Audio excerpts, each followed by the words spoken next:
So here's Paul, St. Paul, talking largely about the resurrection. The very fact that this mortal will one day put on immortality, and this corruptible, in other words, a body that can get ill and die or be destroyed in any way, shape, form, or size. This body can so easily become destructible and be destroyed. It's corruptible, in other words, this body that can get ill and die or be destroyed in any way at all, will one day put on incorruption. So, in other words, you'll receive a new body that will never die. You'll be like the angels, and you'll have a new body that will never die. This is the promise of the resurrection, that this mortal body will be immortal, and you'll receive a body that will never die, eternal in the heavens.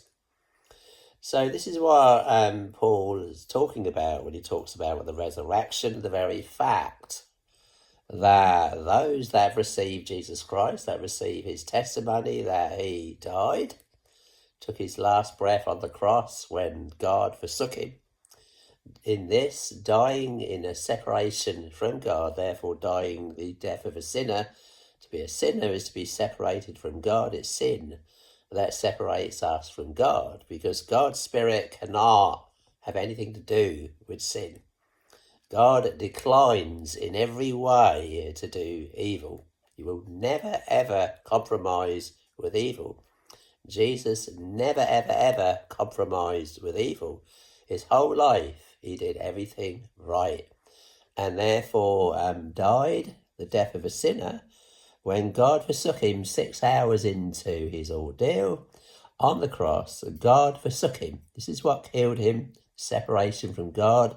Jesus dying of a broken heart and then rising back to life 3 days later, and then seen by his disciples and by 500 people. All of this spout out by Paul here. This is the gospel that he's talking about, that he taught. So, moreover, brethren, I declare unto you the gospel, which I preached unto you, which also ye have received, and wherein ye stand. So they've received Jesus, in other words. They've taken Jesus Christ into their hearts. They understand what he's talking about. They want to get back to God. Therefore, they've received Jesus Christ. Jesus Christ conquering death and sin and death. And therefore, by receiving Jesus Christ into our hearts, we can conquer sin and eventually conquer death. In fact, the last enemy that's going to be destroyed is death itself.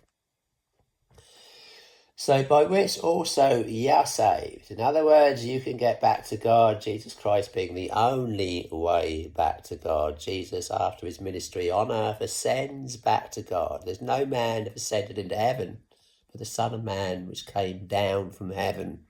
So the only way back to God is through Jesus. So by receiving Jesus Christ into our hearts, we can become reunited spiritually with God himself through Jesus Christ. God is a spirit, and they that worship him must worship him in spirit and in truth, neither in this mountain nor in that place, but in the eternal Spirit of God. This is what Jesus came to give us in dying in separation from God, and therefore being reunited with God immediately after his death.